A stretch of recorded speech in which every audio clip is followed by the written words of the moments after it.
자, 안녕하세요. 이론 공부 열심히 하고 계신가요? 자, 이제 우리 실무 강의 본격적으로 시작할 건데, 본격적으로 강의 시작하기 전에 우리 실무 시험 어떻게 출제가 이루어지는지 간단하게 보고 넘어갈게요. 우리 실무 시험은 총 한 19문제에서 20문제, 소문제로 큰 카테고리는 5카테고리로 나누는 경향이 있어요. 자, 우리 화면 보시면 첫 번째 문제, 보통 일반 전표 입력이 나와요. 5문제 정도 해서 일반 전표 입력이란 무엇이냐? 우리 재무회계에서 여러 가지 회계 처리 배웠었죠. 이제 그 회계 처리를 할 수 있느냐도 물어보고, 그 회계 처리를 했으면 프로그램에 입력할 수 있느냐 물어보는 문제가 한 문제 나온단 말이에요. 그게 일반 전표 입력이고, 두 번째 문제, 메인 매출 전표 입력. 얘도 소문제로 한 5문제 정도 출제가 돼요. 일반 전표 입력과 메인 매출 전표 입력은 문제 수는 픽스되어 있는 것 같아요. 매 회에 동일하게 문제가 출제가 되니. 해서 메인 매출 전표 입력은 부가가치세 관련해서 여러 회계 처리가 있었다 해서 얘도 회계 처리했으면 입력할 수 있느냐 물어보는 문제인 거고, 세 번째 문제, 얘는 우리가 수업 시간에 본 적은 없을 거예요. 부가가치세 부속 서류 및 신고서 작성. 얘는 무엇이냐? 우리가 부가가치세와 관련된 수많은 거래가 이루어지는데, 그와 관련된 부속적으로 제출해야 하는 세법상의 의무가 있다는 거예요. 해서 이 부속 서류를 어떻게 작성을 하는지, 또는 우리가 부가가치세, 매출, 매입 많이 배웠죠. 해서 이 매출과 매출세액, 매입세액을 계산해서 이 신고서를 한번 작성해 봐라. 우리의 부가가치세 궁극적인 목적은 납부세액을 계산하는 데 있다. 그래서 이 과정 중에 하나를 한번 만들어 봐라 라는 문제가 나올 거예요. 그리고 네 번째, 결산자료 입력. 결산자료 입력은 보통 5문제 정도 나와요. 그래서 회계처리 문제는 각각 5문제 출제되는 경향이 많은데, 결산자료 입력은 무엇이냐?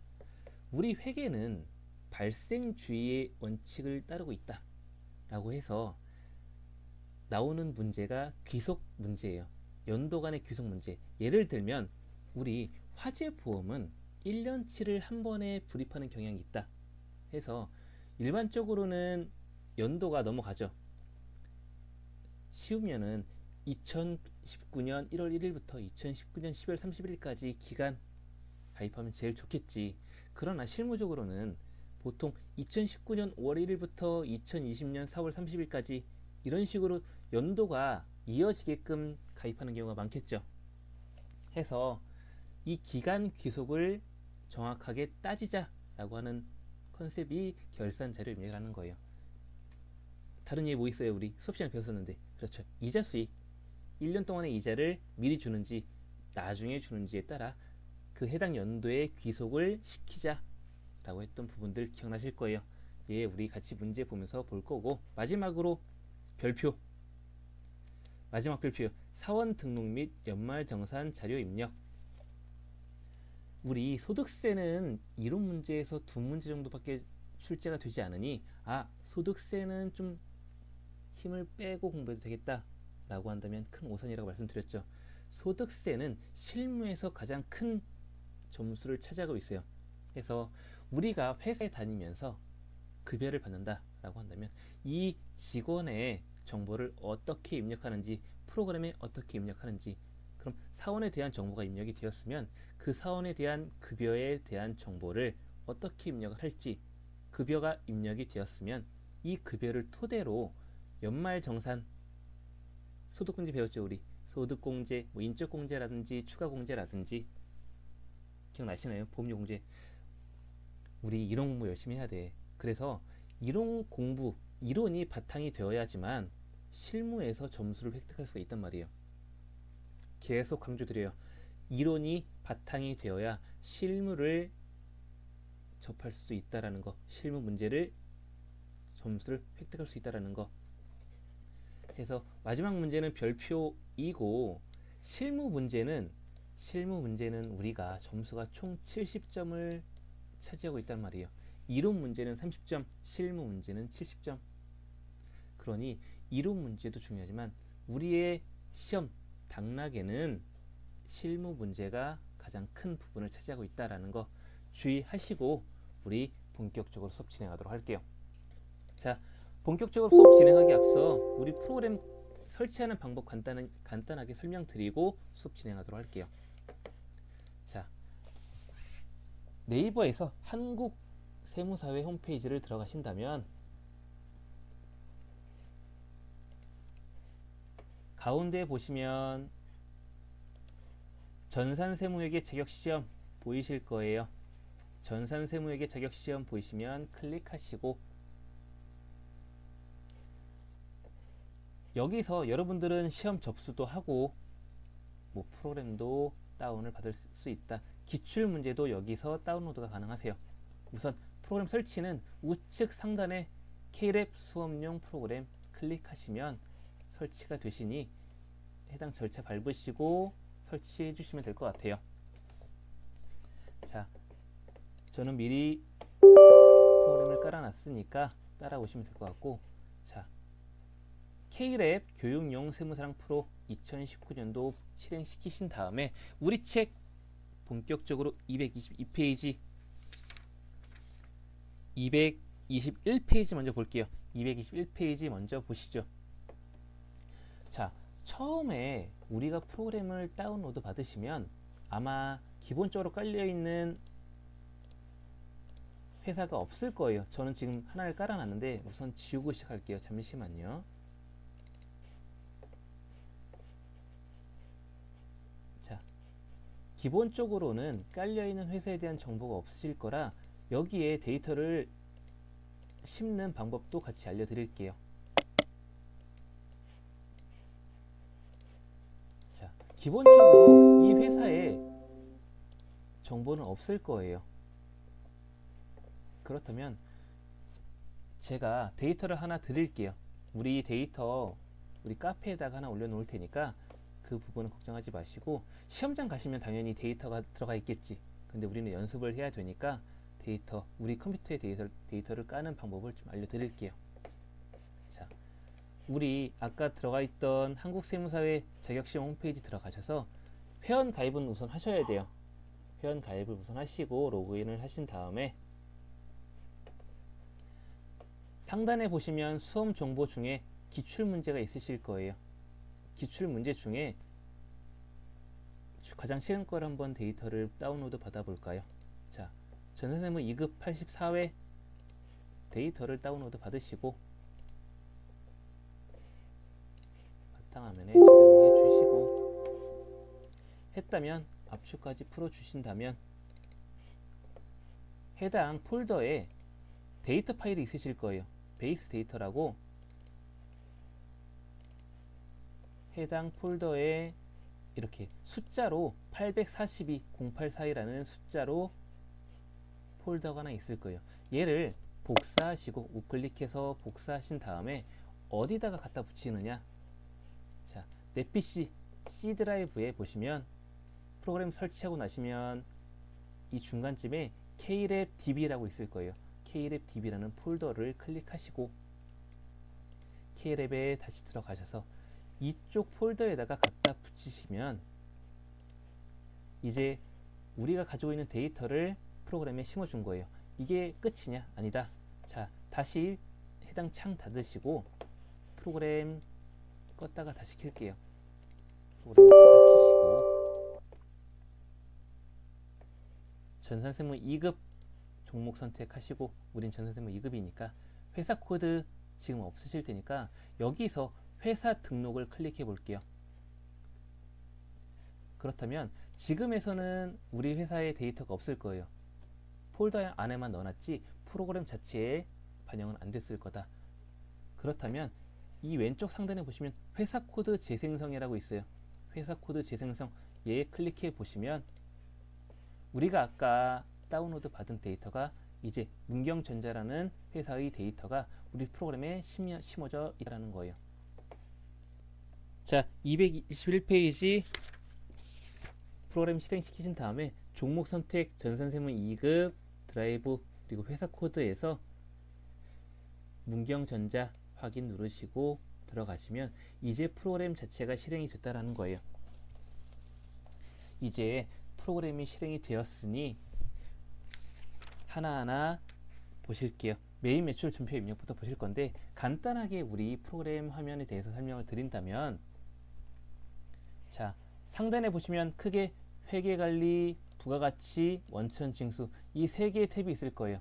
우리 시험에서는 이 회계관리에서는 일반 전표 입력, 메인 매출 전표 입력, 부가가치 탭에서는 신고서 작성, 그 외에 부속 명세서 작성이라는 문제가 나올 것이고, 세 번째 탭 원천징수에서는 사원을 등록하는 문제, 급여 자료 입력하는 문제, 또는 연말정산 자료 추가 자료 입력해봐라 라는 문제가 나올 것이에요. 자, 우리 첫 시간에는 회계관리의 메인 매출 전표 입력 먼저 볼 거예요. 왜 일반 전표 입력 먼저 안 보냐면, 메인 매출 전표 입력을 보신다면 여러분들이 일반 전표 입력은 저절로 입력이 가능하게끔 되어 있으실 거다라는 거예요. 그래서 우리 이번 시간부터는 메인 매출 전표 입력 같이 보실 거니까 따라오시고 책 223페이지 보실게요. 222페이지는 뭐 볼 거 없으니까 넘어가시고 223페이지 메인 매출 전표 입력 방법 보실게요. 화면 보시면 회계관리의 전표 입력의 두 번째 메뉴 메인 매출 전표 입력 클릭해 보실게요. 클릭하셨다면 화면과 같은 메인 매출 전표 입력의 창이 뜨실 거예요. 222페이지 내용 설명드리면, 이 상단부가 이 윗부분이 상단부이신 거고, 이 아랫부분이 하단부를 의미해요. 하단부는 회계 처리를 하는 부분, 상단부는 해당 거래의 세부 내역을 입력하는 부분이라고 보시면 되시고, 책 223페이지 매출 매입 유형. 매출 매입 유형은 뭐냐? 이제 여러분들이 부가가치세 관련해서 여러 가지 거래를 볼 텐데, 첫 번째로 판단하실 것이 매출 매입, 이 거래가 매출인지 우리가 물건을 산 매입인지 판단을 하시고, 224페이지 2번 보시면, 책 224페이지 2번 보시면 두 번째 품목 수량 단가 파악 먼저 하시고, 세 번째로 이 거래의 공급가액이 얼마인지 부가세가 얼마인지 판단하시고, 마지막으로 우리와 거래한 상대방이 누구인지 공급처, 거래처와 거래처를 판단하시면 된다. 시험 보실 때 우리가 이 해당 거래를 보고 이것은 내가 이 정보에서 끄집어내야겠다 라고 하는 것들이에요. 이 총 네 가지가 판단이 됐으면 얘를 토대로 회계 처리 분개를 해보겠다라는 거예요. 그래서 222페이지, 223페이지 첫 번째 매출 매입 유형을 설명드릴게요. 자, 매출 매입 유형 요거만 보고 잠깐 쉴 거니까 요거 간단히 볼게요. 자, 유형은 매출과 매입으로 구분이 되지만, 매출만 여러분들이 공부를 하신다면 매입은 자동으로 따라온다고 보셔도 되세요. 그래서 매출 먼저 설명드릴 건데, 첫 번째, 이 유형은 여러분들 암기까지 하실 필요는 없으세요. 왜냐면 우리 프로그램 보시면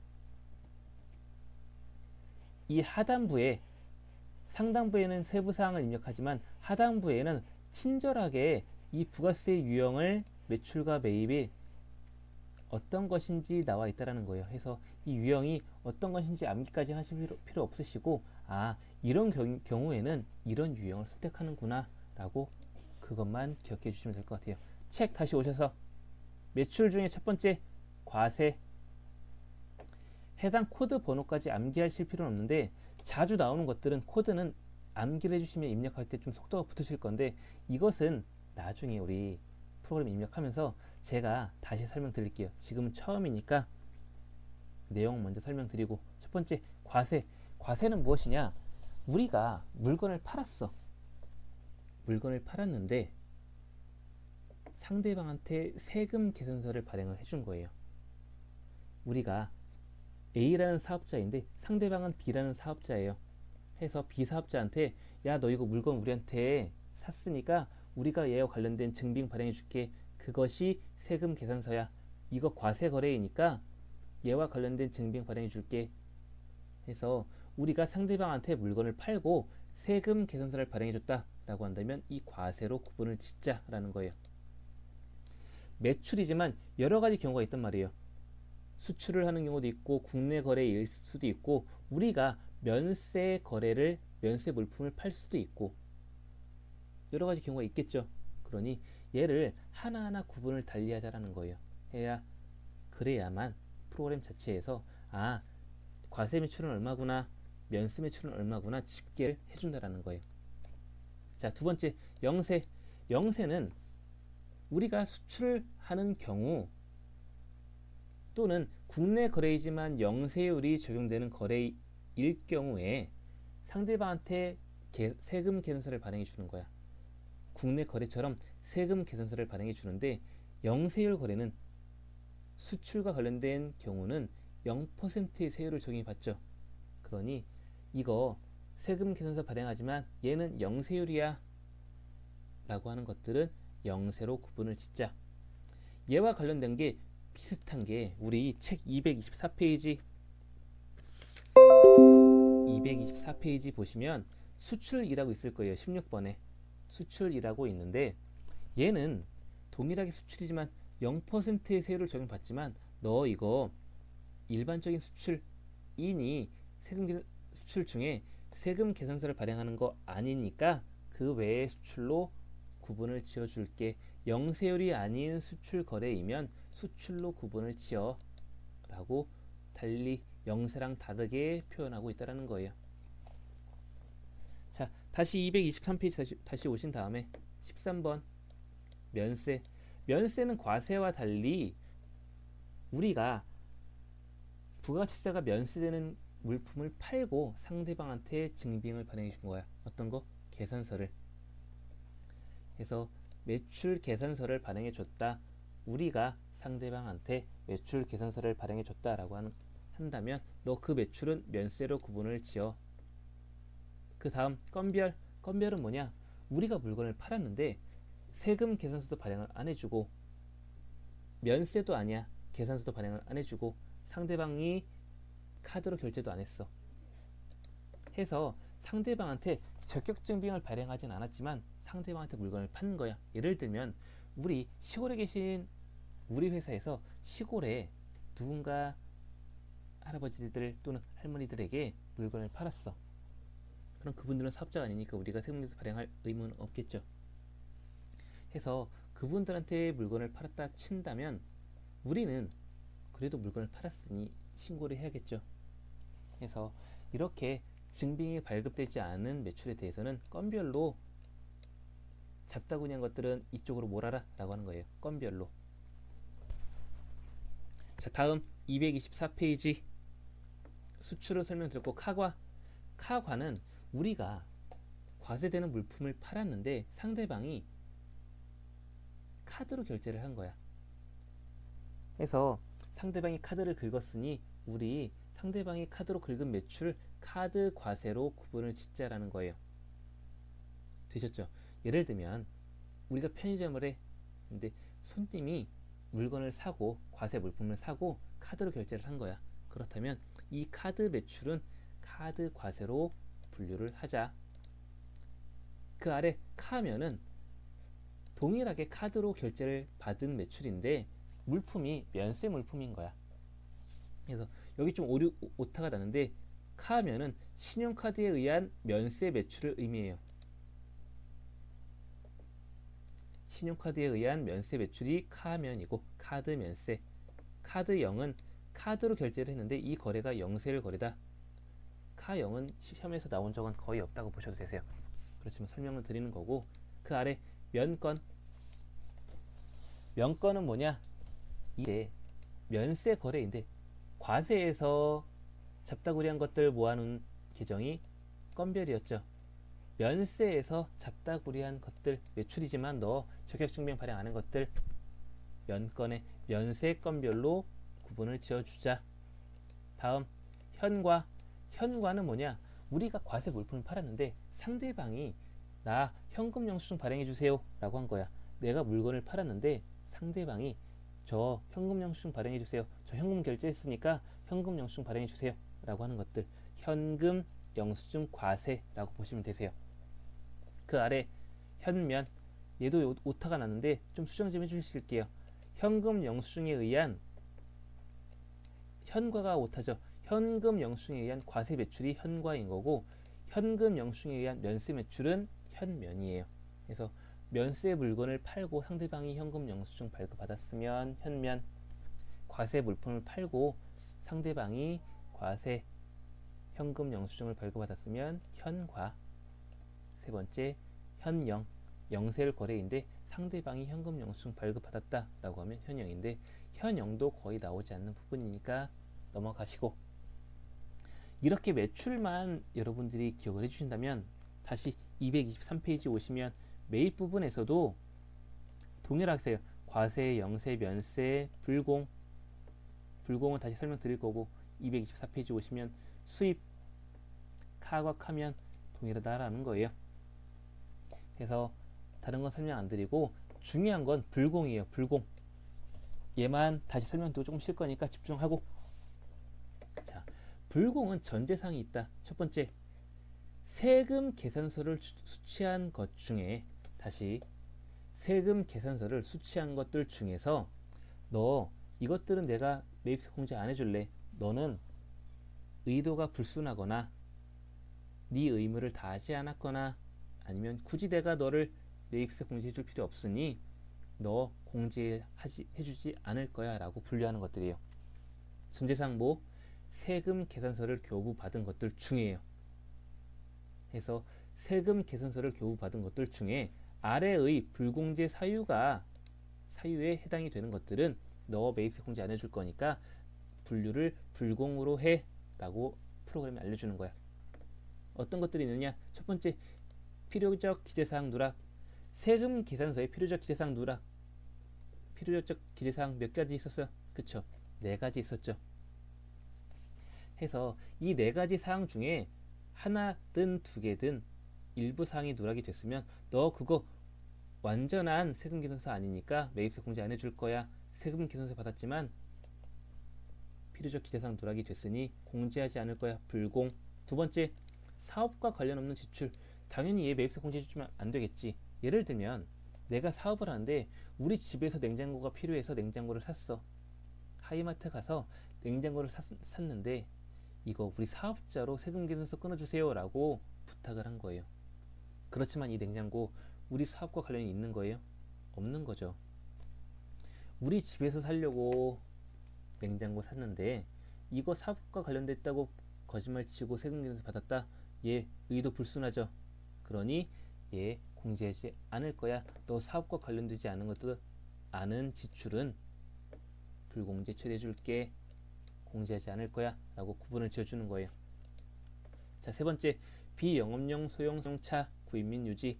예를 들면 1000cc가 넘어가거나 8인승이 안 되거나 라고 하는 것들은 너 이거 업무용으로 비영업용으로 볼 거니까 이와 관련된 매입세 공제 안 해줄 거야. 네 번째, 면세 사업과 관련된 부분. 면세 사업자는 매출에 대해서 부가세 과세 하나요, 안 하나요? 안 하죠. 그래서 우리 면세 사업자 부분 면세 제도라고 말씀드렸잖아요. 영세율은 완전 면세 제도, 면세 사업자는 부분 면세 제도 해서 너 매출에 대해서도 세액 안 내니 매입에, 너와 관련된 매입에 대해서도 공제 안 해줄 거야 해서 면세 사업과 관련된 부분은 불공 처리해 주겠다.